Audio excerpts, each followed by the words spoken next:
financiamento imobiliário negado, contrato de promessa de compra e venda de imóvel em que ambas as partes contrataram o pagamento via financiamento bancário. O que fazer nesta situação? Meu nome é Guilherme Colim, do canal Saiba Direito, sócio do escritório Colim, Ramos e Jesus Advogados. Por favor, curta, comente, compartilhe e, por favor, não pule as propagandas. E vamos lá. Olha só, tem uma série de variações que podem acontecer nesta situação. Vamos imaginar que o contrato preveja expressamente que o pagamento será via financiamento bancário, o que é normal. Usualmente é assim que funciona. Aí vem o banco e nega. É necessário saber o motivo da negativa. Caso o motivo da negativa do financiamento bancário seja algum problema de cadastro do vendedor, ou do comprador, tanto faz, do vendedor ou do comprador, o respectivo problemático, o problema é com o comprador ou é com o vendedor, o respectivo negociante problemático correrá o risco de suportar as consequências da rescisão contratual, caso eles, comprador e vendedor, não encontrem uma nova solução. Vamos lá. Estou vendendo um imóvel, você está comprando o meu imóvel e o banco nega o financiamento sob o fundamento de que o meu imóvel está em desacordo com o projeto. Esse é um grande problema. As pessoas, às vezes, compram um imóvel e fazem um puxadinho aqui, fazem um puxadinho ali, quebram uma parede, ampliam a sala, fazem um quartinho adicional no fundo em algum local. O agente financeiro vai lá e detecta que o projeto foi alterado, ou melhor, a construção foi alterada e está em desacordo com o projeto e, portanto, nega o financiamento. Neste caso, o culpado pelo insucesso, pela reprovação do financiamento, serei eu, o vendedor. E aí, caso o contrato preveja alguma multa, a menos que, como eu falei, a menos que a parte contrária concorde em encontrar uma outra solução. Mas caso ela não concorde, se houver uma multa, eu terei de pagar a multa.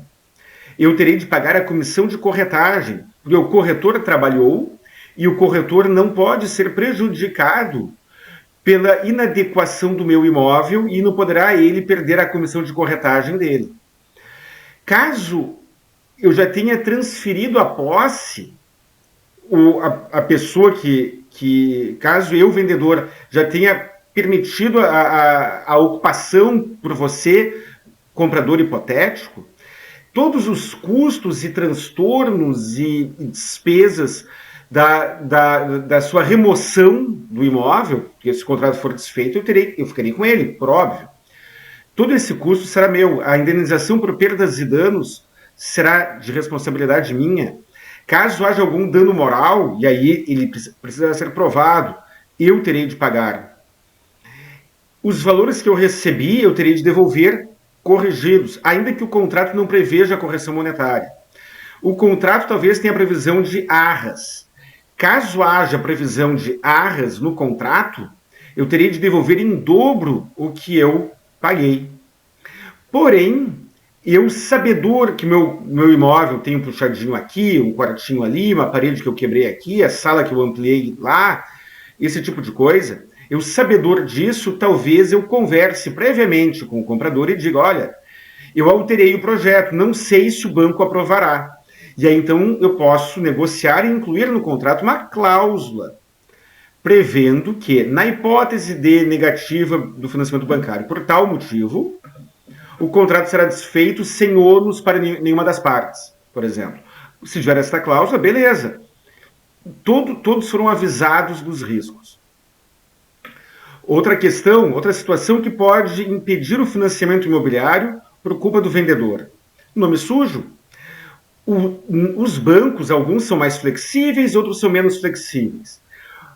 O banco tem o direito, e muitos são rigorosos, tem o direito de negar o financiamento quando o vendedor está com o nome sujo ou quando o vendedor está sendo executado por ações cíveis, trabalhistas ou o que for. Por que o banco pode fazer isso? Porque, aquela compra e venda pode implicar uma fraude à execução, pode prejudicar uma terceira pessoa que seria o credor do vendedor. Neste caso, o banco pode, e do ponto de vista moral é discutível, porque muitas vezes o vendedor deseja vender o imóvel para pagar a dívida, mas isso não vem ao caso. Caso o banco negue o financiamento bancário por conta de algum problema com o vendedor, como é a situação do nome sujo, a restrição de crédito, ações de execução, a mesma coisa. O negócio poderá ser desfeito e todas as multas, indenizações e custos recairão sobre o culpado do desfazimento do contrato.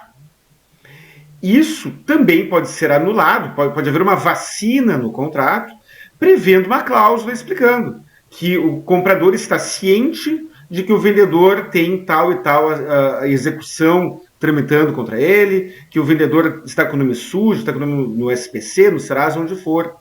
E aí, nesta hipótese, já poderá ser pré-contratado, já será pré-combinado qual será o regramento adotado nesta situação. Caso o negócio não saia, caso o contrato, caso o financiamento imobiliário seja reprovado por culpa do comprador, e os motivos são parecidos. Por que o comprador poderia ter o seu contrato, o seu financiamento reprovado? Não comprovou renda, não está com o nome sujo, tem outros financiamentos em seu nome, tem alguma divergência de crédito com aquela instituição financeira. Não sei. Os motivos são os mais diversos. A mesma coisa. Se o negócio não sair por culpa do comprador, será ele, o comprador, o responsável por todas as despesas, multas e penalidades. Caso o contrato tenha uma cláusula de arras, mesma coisa. Na cláusula de arras, caso o contrato não saia por culpa do comprador, o comprador perderá o arras, perderá aquilo que ele pagou. Arras é um valor que o comprador alcança para o vendedor.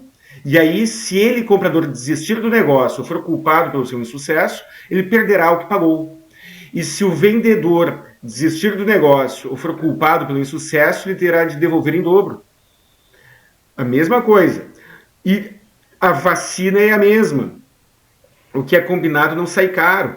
O comprador que esteja com o nome sujo, que tenha ações de execução contra ele, que tenha qualquer circunstâncias dessas, poderá colocar no contrato uma cláusula prevendo que, na hipótese do financiamento não ser aprovado por tal e tal motivo, não haverá penalidade nenhuma. E esta cláusula tem valor, mas ela precisa estar expressamente pactuada, ela precisa estar expressa no contrato, sob pena de haver risco de pessoas terem surpresas muito desagradáveis quando acontece alguma intercorrência dessas.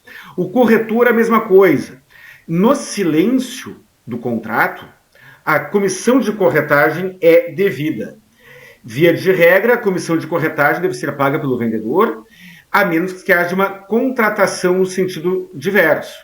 Porém, caso haja o desfazimento do contrato por culpa do comprador, o vendedor poderá pagar a comissão de corretagem e pedir o reembolso, ou o próprio corretor poderá cobrar diretamente de quem deu causa ao insucesso no contrato. Mas é possível colocar no contrato uma cláusula em que o próprio corretor concorda em abrir mão da sua comissão de corretagem caso o financiamento não seja aprovado. Sem esta cláusula, a verba alimentar, comissão de corretagem, tem natureza alimentar, é a remuneração, é o ganha-pão do corretor de imóveis. Caso não haja uma previsão em que o corretor concorde com estas exceções, ele terá de receber a sua remuneração.